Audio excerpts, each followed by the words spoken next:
We are Colorado's ski country. There is a little Zach Brown band, and do you recognize that voice that was in there? Mr. Prisant? No, I don't. It was Jimmy Buffett and the Zach Brown band.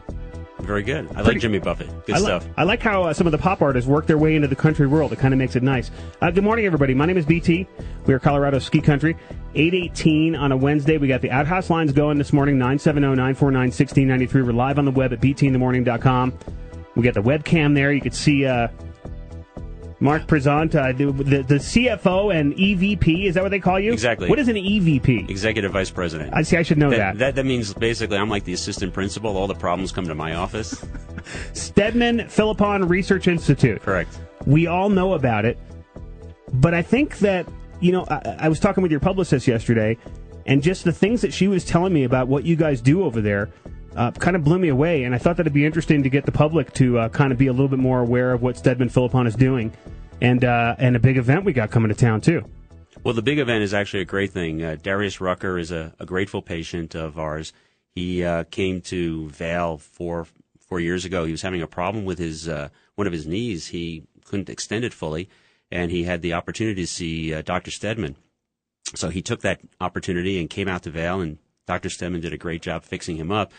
And as many patients who see us, they eventually learn about the research work that's going on. Now, it's separate from the clinic, but the Research Institute is a nonprofit, and he said, well, I'd like to give back in some way. So we said, great, let's do a concert. Awesome. And our first one was last summer, which was a total sellout. Big sellout. Big sellout. It was great. Yeah. And he said, well, I'd like to do another one this summer. And awesome. So that's what we have on tap for this summer. Tickets actually go on sale today. How lucky are we? I mean, we were lucky enough to get him last year, but I think it's a great connection of you folks that are doing some great things. The research that you guys do, is it just based around joint work? And it's all orthopedic sports medicine. Okay. And our goal is to keep people active. That's actually a synopsis of our mission statement. Okay. Keeping people active. So it doesn't matter if you're a professional athlete, an Olympian, or just a weekend warrior. Our goal is to get you back to where you were just prior to injury. And that's how we measure our results. And the thing that makes you guys different from, I think, everybody else is the amount of research that you put into not just the operations or the things that you do, but you also look at people, sports figures, for example, and see how they move and how that's affecting their joints, and maybe give them advice as to how to train differently so that they don't wear their joints out. Exactly. In fact, we're doing that starting at the amateur level, because most injuries that are repetitive motion, even musicians can end up with repetitive motion if from doing things over and over from all their rehearsal. Sure. What we want to do is look at what they're doing, whether they're athletes or weekend warriors, and say, how can we stop or help avoid that injury from progressing. So, in fact, we've done some studies recently with youth hockey in the Vail Valley, and we're looking at kids who are coming up through hockey, and we see what happens to the pros. We're trying to back up and say, well, when does that seem to start in youth? Right, and it probably starts early on, just from practicing and drills and all that kind of stuff. And from all the use. And so right. a lot of what we do is also about, we try to help with injury prevention. We did a study a few years back with Little League Baseball, and we actually came out with a study that was eventually adapted by Little League Baseball, the rules, which is basically kids should not pitch more than 50 pitches every 5 days, because they're still growing, and even if the parents want to have their kids go out and be the next, pick your favorite. Yeah, pick your favorite pitcher, MVP and Cy Young Award winner. That's not likely to happen to most kids, right. So you don't want to damage their shoulders in the meantime. Sure. And so we're looking at injury prevention. In fact, we're actually looking at starting a whole new area of research in our group. We have now 4 areas of research. We're thinking of setting up a 5th later this fall in injury prevention. Interesting. I think that's what sets you guys apart from anybody else, is just the amount of research and that you've done into all this kind of stuff. Tell me the most surprising thing, or what do you think the thing that would surprise our listeners the most, that they might not know about Steadman Philippon, that you can share with us? Well, there are actually several things, but one of them is, even though we're in the Vail Valley and we sort of seem under the radar, in our world of orthopedic sports medicine research, we are on par with all the other world-class research facilities that are working in that area. We're small, but we're very prolific and we do really great work. We put out a lot of publications each year, 20 to 30 publications in peer-reviewed medical journals, which most people don't read, but in our world, it's important. That's huge, yeah. That's huge. And we also do about 200 presentations around the world. And when we do a presentation, it's to present research. We don't actually repeat the presentation. Once we give it, that's it. It's been given. This past week, there was a World Congress. It's held every 2 years. This year was held down in Brazil. We had more than 6 presentations at that Congress, and that's one aspect. We're just really well known for being a small group. Also, another aspect is 80 cents of every dollar that we receive goes into our research, and only 20 cents goes to paying overhead, the administration and development side. Wow. So if you look at a big university, medical center, I won't name any, but if you can imagine all the big research facilities around the country, sure, it's usually the opposite. 20 to 30 cents goes to research. 70 to 80 cents goes to pay the overhead, the buildings, the bricks and mortar. And how else are you funded aside from that? Do you get donations from? We get donations from grateful patients. Okay. That's about 50% of our donations, and that includes also individual donations include also the doctors of the Steadman Clinic. Something that's not very clear is that all the doctors who agree to join the clinic, again, we're separate entities, completely separate. All the doctors that join the clinic agree to give a percentage of their gross to the institute, and it's kind of paying it back. That's what it's all about. It's exactly right. It's going to help them. It's going to help. It's going to help everybody. Right. And then the other part of our research, which is actually quite interesting, is it's all clinically relevant. We don't do stuff just because, wow, that'd be really cool and interesting. Right. Right. All of our stuff needs to be, how is this going to help people? Everybody, not just the pros, the Olympians, but how's it going to help the weekend warriors? That's good stuff. Now, is it true that you have a bunker someplace underneath the Rockies where you do testing with robots and real people? Well, just a rumor I heard. Just now. a rumor. Okay. Yeah, it's called. I think they've changed the name at the hospital, but we're located in the Vail Valley Medical Center in town, and we have some space on what's called level 0. It's the basement, basically. Sounds mysterious. It's mysterious. It's actually underneath the parking garage of the hospital.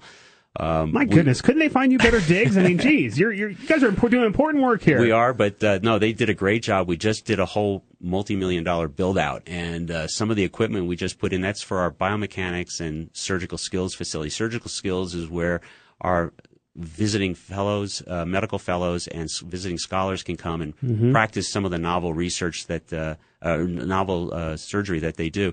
But the biomechanics lab, we have a motion lab where we can study how people move, whether you're a golfer, jogger, ice skater. We have artificial ice. We can shoot hockey pucks. Wow. That's one hell of a bunker there. It's great stuff. We also recently got, and we also got what's made by a company called KUKA. It's one of those robots that has been used to build cars, and you probably have seen that on TV ads. Sure. Well, they've expanded the way they want to use, how they want to sell their product, and we use it for testing. The great thing about these massive robots is they can do something repetitively over and over again to 1/10 of a millimeter accuracy with the same amount of force. So it allows us to do a lot of testing on either products, medical products, braces or screws or whatever, implants, or even on, cadaver specimen, knees and shoulders. So we can see how does the knee really move, and if we have an injury to a knee and then we repair it, are we getting it back to where it should be? Interesting stuff. Well, now it's the time. Now it's time for our community to kind of take part in funding some of this research. We've got Darius Rucker coming to town. Tickets go on sale this morning. It's he's playing over at the Gerald R. Ford Amphitheater. Right. What's the date of that, Mark? That's going to be July 5th. I guess the concert will start at 6. Doors will open at 5. Okay. From what I hear, we've got 2 levels of tickets. We've got pavilion seating, which is concert only. It's $50 a pop. Lawn seating, $20, and kids under 12 are free. Correct. Which I think is pretty cool. There's actually, BT, a third level. We have VIP ticket, which is the $225 per ticket, but that's within the pavilion. That's premium seating, and that also includes dinner at the Four Seasons, and at which there'll also be silent and live auction. Will you be there to greet those people? I will definitely. I love Darius. So. Will Darius Rucker be there with you? Darius actually, we're hoping he usually comes to the Does he? To the dinner as well. He came last year, which was great.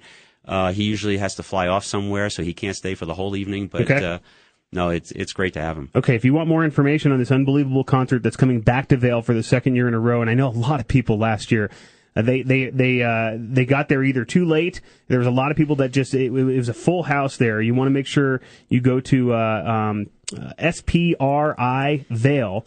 That's Steadman Philippon Research Institute Vail, SPRIVail.org. Or you can go to the Gerald R. Ford Amphitheater box office today and get those tickets. And if any of you are interested in the VIP package, you can contact Sherry Wharton, and she's at swharton, WHARTON, at SPRIVail.org. You could also give her a call, 970-479-5788.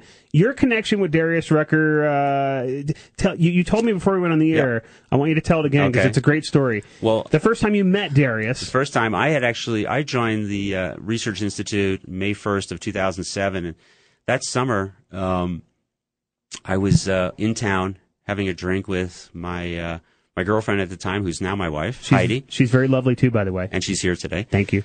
And so we were having a drink, and he was sitting nearby, and he was on crutches and had a brace. And so I had just come off my crutches and brace. So, when you have that connection, you strike up a conversation. So I introduced myself and asked him who he was, and he said, "I'm Darius Rucker." And I said, "Oh, great. What do you do?" Because I'm pretty much clueless when it comes to that. So he said, "Well, I have a band." I said, "Really? What's the name of it? Maybe I've heard of it." And he said, "Hootie and the Blowfish." So ding, ding, ding, ding, yeah, ding. exactly. Yeah. The bells went off. Yeah. Of course, I felt stupid, but that happens. Anyway, he was very nice about the whole thing, and we chatted, and he told me how thrilled he was to have had Dr. Steadman, the opportunity to have Dr. Steadman fix his knee, and the result is, when you're an artist like him, you need to move around the stage, and at that point, prior to surgery, he was having a lot of limitations. Sure.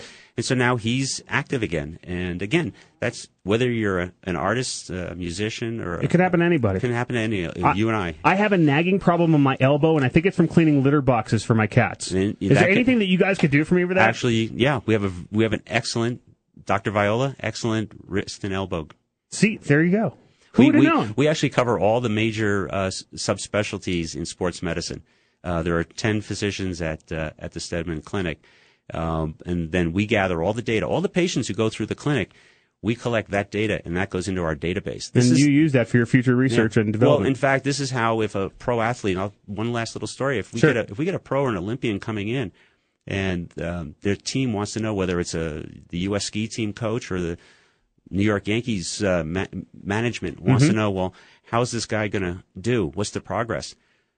We can say very confidently the progression will be following. Yeah, based on this? Based on the fact that we've done surgeries on lots of people, not just pros. Sure. So when Alex Rodriguez has been, no surprise, we all know he was here.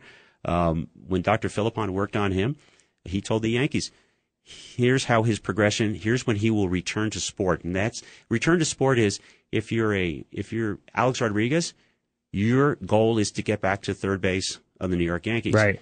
If you're a golfer, your goal is to get back to the PGA. And if you're a URI, it's to get back on the slopes or get back bike riding again. Sure. And that's how we measure the results. Good stuff. You guys are doing good things. Thank you. Get involved in this concert. I know a lot of people that listen to Ski Country are loving the things that Darius is doing. I hear when he does his solo show, he throws in a little Hootie and the Blowfish, too. So if you're a Hootie and the Blowfish fan, you can make sure you're part of that. Go to www.sprivail.org for more information. Get yourself some tickets. If you want to get the VIP tickets, which is a pretty nice treat for yourself, you can call Sherry Wharton at 970-479-5788. Marc Prisant, thank you so much. You're very welcome.